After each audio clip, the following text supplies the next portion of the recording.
Welcome to our channel. నమస్కారం. జగన్మోహన్ రెడ్డి గతంలో ఎప్పుడు విదేశీయానానికి వెళ్ళినా 15 రోజుల మించి పర్మిషన్ తీసుకున్న పరిస్థితి లేదు. ఈసారి ఈ నెల 25 నుంచి నెక్స్ట్ వచ్చే నెల 15వ తేదీ వరకు సిబిఐ కోర్టు పర్మిషన్ తీసుకుని వెళ్తా ఉన్నాడు. ఆ పర్మిషన్ ఇవ్వడం మీద సోషల్ మీడియాలో విపరీతమైన ట్రోల్స్ జరుగుతూ ఉన్నాయి. జగన్మోహన్ రెడ్డి ఇక తిరిగి వచ్చే అవకాశం లేదు, విజయమాల్యాల అక్కడే స్థిరపడిపోతాడు అంటూ వస్తున్న వార్తల్ని జగన్మోహన్ రెడ్డి విదేశీ ప్రయాణాన్ని విశ్లేషించడానికి మనతో ఉన్నారు సీనియర్ జర్నలిస్ట్ డివి శ్రీనివాస్ గారు. వారిని అడిగి మరిన్ని విశేషాలు తెలుసుకుందాం. సార్ నమస్తే. నమస్తే. సిబిఐ కోర్టు జగన్మోహన్ రెడ్డికి 25 రోజులు పర్మిషన్ ఇచ్చింది సార్ విదేశీ విహారానికి. సోషల్ మీడియాలో ప్రచారం జరుగుతుంది విపరీతంగా మళ్ళీ తిరిగి వచ్చే అవకాశం లేదు అని. మీరు ఎట్లా విశ్లేషిస్తారు సార్? స్వర్గధామం ఏంటి? ఆర్థిక నేరస్తుల పాలిట స్వర్గధామంగా లండన్. మీరు చెప్పినటువంటి విజయమాల్య, లలిత్ మోడీ, లేకపోతే నీరవ్ మోడీ, చోక్సీ అందరూ అక్కడే. ఏది అసలు వీళ్ళందరూ ఇక్కడ 1000 కోట్లు ఎగ్గొట్టడం, భారతదేశంలో అక్కడ ఆశ్రయం పొందడం, అక్కడ ఉన్నటువంటి చట్టాలు, అందులో ఉన్న లోసుగులను ఆధారంగా వాళ్ళేమో అక్కడ పర్మనెంట్గా ఇక్కడ ఉండిపోయారు. జగన్మోహన్ రెడ్డి ఏంటి సంవత్సరానికి ఒకసారి పోయేస్తున్నాడా? ఇప్పుడు లాస్ట్ ఇయర్ కూడా వెళ్ళినట్టు అదే ఏదో గొడవ కూడా అయింది. అప్పుడు ఏదో ఫోన్ నంబర్ తప్పించి వెళ్ళాడో ఏదో దానిపైన అసలు పెద్ద కేసు. మళ్ళీ సిబిఐ అక్కడికి ఏదో పగలు తీసినట్టుగా దాని మీద పిటిషన్ వేయటం, తప్పుడు నంబర్ ఇచ్చాడు అంటూ. అదేం తేల్చలేదు కదా సార్, అక్కడ కేసు ఏం కాలేదు కదా. ఇప్పుడు అతనికి అసలు ఫోనే ఉండదు అంటాడు, ఎవరో వాళ్ళ పిఏ ఫోన్ నంబర్ ఇచ్చాడు, వీళ్ళు ఎత్తలేదు.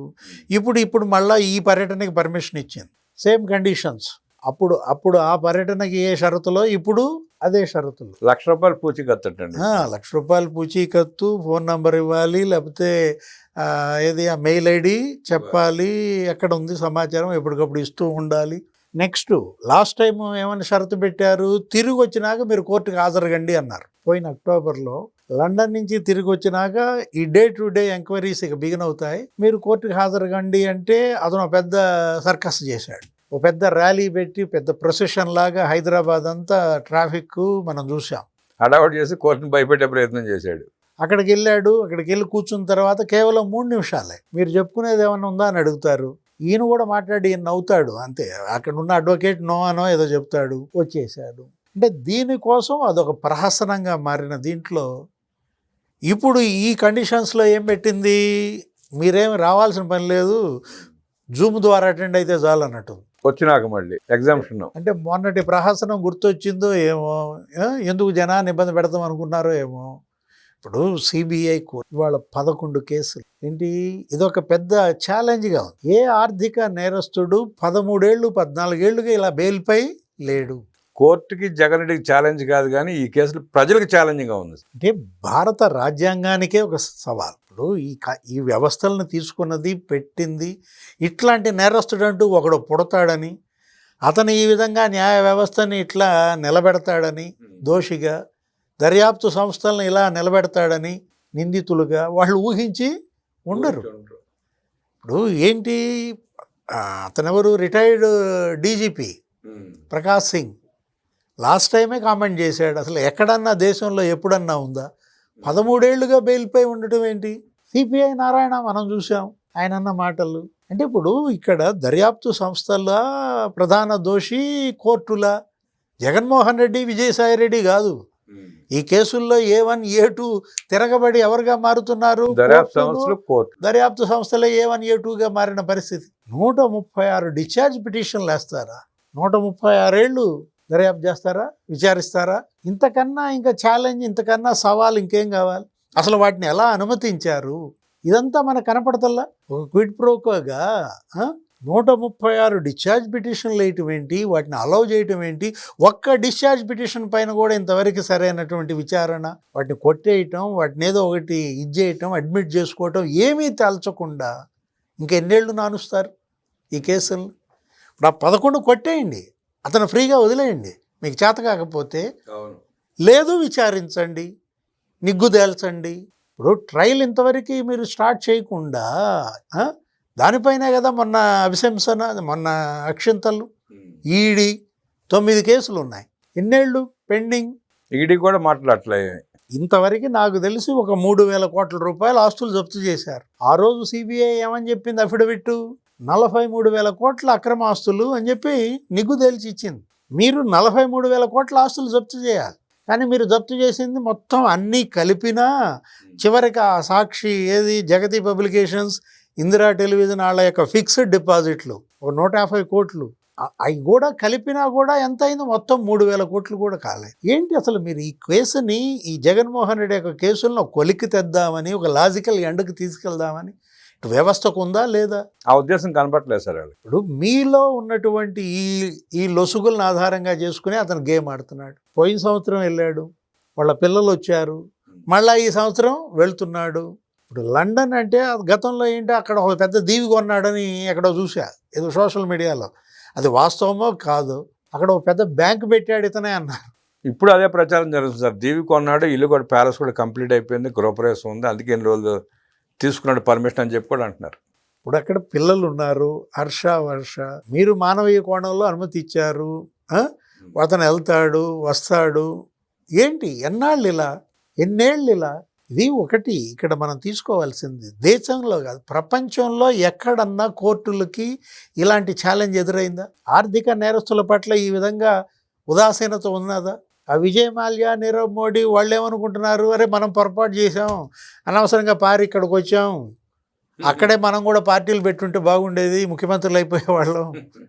ఈ డబ్బుతో అక్కడే నేను కూడా ఒక పార్టీ పెట్టుకొని, నేను కూడా ప్రజల దగ్గర అప్పుడే బ్రహ్మాండంగా మీటింగులు పెట్టి, నేను కూడా ఛానల్స్ పెట్టి, నన్ను నేను ప్రజల్లోకి ఎక్స్పోజ్ చేసుకుని ఓట్లు కొని ముఖ్యమంత్రులు అయ్యేవాళ్ళమే కదా అనుకుంటే, వాళ్ళు పాపం వెళ్ళే ముందు జగన్ రెడ్డి సలహా తీసుకోవాల్సింది. అంటే ఇప్పుడు ఏ సందేశం ఇస్తుంది వ్యవస్థ సమాజానికి? తప్పెవరిది? లోపం ఎక్కడుంది? ఇక్కడ కేంద్ర ప్రభుత్వ నిర్లిప్తత కూడా కనబడుతుంది సార్. కేంద్రం అంటే కేంద్రం ఒక కేంద్ర ప్రభుత్వమే కాదు, ఇప్పుడు ఇవాళ సుప్రీంకోర్టు, హైకోర్టు, ఇప్పుడు ఈ కోర్టులన్నీ కదా ఇవాళ మనం చూసాం. ఇప్పుడు ఈ దర్యాప్తు సంస్థలు సిబిఐ, ఈడీ, సిట్, ఏదో ఏసీబీ అంటారు, లేకపోతే సిఐడి అంటారు, రాష్ట్ర ప్రభుత్వం.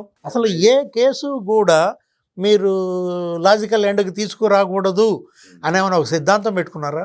అట్లా కనబడుతుంది. ఒక బెంచ్ మార్క్ ఏమైనా పెట్టుకున్నారా? జగన్మోహన్ రెడ్డి కేసులు ముందుకు వెళ్ళకూడదు అట్లా ఆపేయండి అన్నట్టే ఉంది వ్యవహారం అంతా. వివేకానంద రెడ్డి హత్య కేసు అదే చేశారు. దాన్ని ఒక లాజికల్ ఎండ్కి తీసుకెళ్లకుండా ఏది అవినాష్ రెడ్డి తండ్రిని అరెస్ట్ చేశారు, జైల్లో పెట్టారు. అవినాష్ రెడ్డిని అరెస్ట్ చేయాలంటే వీళ్ళ వల్ల కాల, ఏదో మామ అనిపించారు, చేతులు ఎత్తేశారు. ఇప్పుడు ఒక వివేక హత్య కేసే కాదు, ఇప్పుడు అదేంటది కల్తీ నెయ్యి, తిరుపతి మహాప్రసాదం లడ్డు, సుప్రీంకోర్టే వేసింది సిట్, సిబిఐ లేకపోతే స్టేట్ పోలీసు అందరితో కలిపి వేసిన సిట్ ఏం తేల్చింది అందులో? మామ అనిపించింది అది కూడా. అదే పెట్టేసుకోండి. ఏమని, ఇక్కడ ఉన్నటువంటి దర్యాప్తు సంస్థలన్నీ కూడా సగమే దర్యాప్తు చేస్తాం, మిగతా సగం చేయకుండా వదిలేస్తాం. ఇప్పుడు ఆ తిరుపతి కల్తీ నెయ్యి కేసే అధికారులను బలి చేశారు. ఆ సుబ్రహ్మణ్యాన్ని లేకపోతే ఎవరు హరినాథ్ రెడ్డి వాళ్ళు ఎవరినో అరెస్ట్ చేశారు, ఆ డైరీ యజమానులను అరెస్ట్ చేశారు, విపుల్ జైను, పొమిల్ జైను, రాజశేఖర్ అనేవాడిని ఎవరినో, లేకపోతే ఆ అధికారులను బలి చేశారు. సింగాల్ ఒకటి రాజీనామా చేసి వెళ్ళిపోయినట్టున్నాడు, ఆ బాలాజీ ఒకటి వెళ్ళిపోయినట్టున్నాడు, ఆ ధర్మారెడ్డిలకు అసలు దొరకలేదు అనుకుంటా. పాలక వర్గం ఏంటి, దాంట్లో సుబ్బారెడ్డి పాత్ర, భూమన కరుణాకర్ రెడ్డి పాత్ర నిగ్గు తేల్చకుండా మధ్యలో ముగించటం, అది చూసే కదా జగన్మోహన్ రెడ్డి ప్రెస్ మీట్ పెట్టి మరీ మాట్లాడాడు. అవును, ఏమని, ఇప్పుడు అది మా వాళ్ళు కనుక తప్పు చేసి ఉంటే మరి సుబ్బారెడ్డిని, భూమన కరుణాకర్ రెడ్డిని జైలుకి పంపలేదేంటి అని అడిగాడు. అలా పేర్లు అని అడుగుతున్నాడు. అక్కడే మాకు మరి క్లీన్ చిట్ వచ్చింది అంటున్నాడు. అదే కాదు, ఇప్పుడు ఆ ఒక్క కేసే కాదు, ఇప్పుడు ఏదైనా మీరు తీసుకున్నట్లయితే లిక్కర్ కేసు, ఇప్పుడు ఏపీ లిక్కర్ కేసు ఇంకెన్నాళ్ళు ఏంటి అసలు, ఇప్పుడు అది అరెస్టులు చేశారు, బెయిల్స్ ఇచ్చారు, ఫోనును లేకపోతే ట్యాబ్ ఓపెన్ చేయడానికి అనుమతి అడిగారంటే వాళ్ళ 6 నెలల తర్వాత 10 నెలలు. ఇప్పుడు అతను ఏంటి మొన్నే బెయిల్ కోసం వేసుకున్నాడు, బెయిల్ ఇచ్చినట్టున్నారు. కేసిరెడ్డి రాజు ఏమని 9 నెలల నుంచి నేను బెయిల్లో ఉన్నాను, ఇప్పుడు బెయిల్ ఇచ్చినట్టున్నారు కదా, నన్ను వదలండి అంటే ఆ రోజు సుప్రీంకోర్టు ఎంత సీరియస్ అయింది. ఇంతవరకు మీ బ్రదర్ అసలు లొంగిపోలేదు, అతను ఎక్కడ దాయిలాండ్లో ఉన్నాడు, అతను వచ్చినాక అప్పుడు చూద్దాం. సీజే, సుప్రీంకోర్టు సీజే ధర్మాసనమే 9 నెలలు కాదు ఇంకో 10 నెలలు ఉన్నా నష్టం లేదు.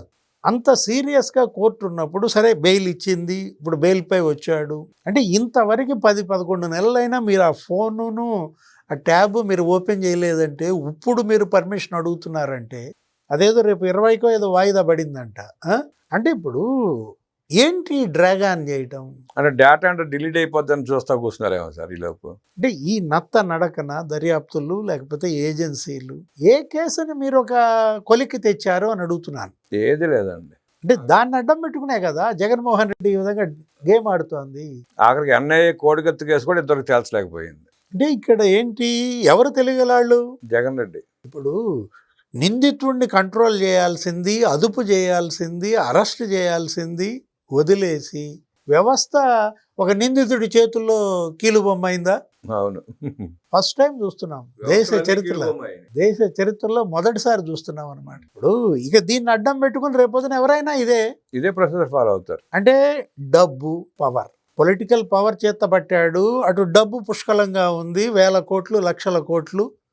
ఈ రెండిటితో అతను మాయాజాలం. భారతదేశంలో ఈ రెండు ఉంటే చాలన్నమాట, ఇంకేమున్నా లేకపోయినా ఏదైనా చేసి దిలాసగా తిరగచ్చా.